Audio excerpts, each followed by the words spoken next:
Madam President, the September 11th Victims' Compensation Fund has for many years compensated the brave men and women who responded to the horrific events of 9/11. And it's been a worthy use of money. Of the $7.4 billion authorized for the fund since 2011, however, $5.2 billion have already been paid out. So since February of this year, money has gotten tight, and claimants' benefits have had to be reduced. I believe it's only right for Congress to reauthorize and replenish the fund so that we can make those beneficiaries whole. The bill before us today, Madam President, has a peculiar feature, one that I believe requires our attention. The bill authorizes the program for 72 years and does not specify a dollar amount. If you look to page 2 of the bill, lines 8 through 10, it makes clear that this program is funded through 2092 and funded to the tune of such sums as may be necessary. In other words, without any finite authorization, it offers no way to ensure that the money actually gets to its intended beneficiaries and is not lost in government bureaucracy or misuse. That is, in fact, how we make sure that government programs get to where they need to go, by specifying not only the purpose of the fund, but also identifying how much it is that we're spending.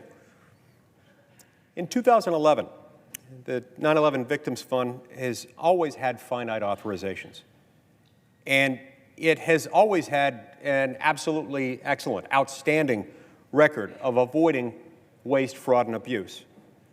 9/11 survivors and responders deserve no less going forward. That's why I'm offering a simple amendment to this bill, one that would authorize $10.2 billion in additional funding for the 9/11 Victims Fund over the next 10 years. Now, to be clear, that is the full amount that the Congressional Budget Office has estimated is necessary for covering all claims through 2029. My amendment wouldn't end there. It would go further to authorize an additional $10 billion to be paid out in subsequent decades. It will not block or delay this bill's consideration, let alone its passage, nor does it have as its intended effect any kind of downgrading of the benefits that we would be paying. But it would make sure that the money gets to the victims and the first responders who need it most, to the intended beneficiaries, rather than remaining vulnerable to the kind of waste, fraud, and abuse that comes about whenever we authorize something until 2092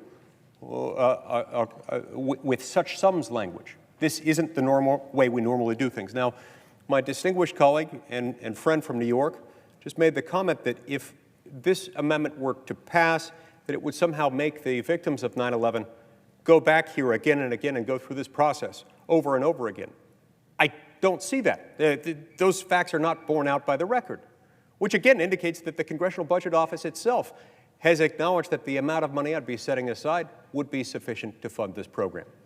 This is how we make government programs work. We fund things for a period of time and for an amount of money that we believe is sufficient. This would be, and for that reason I'm proposing this amendment. I therefore call up my amendment number 928 and ask that it be reported by number.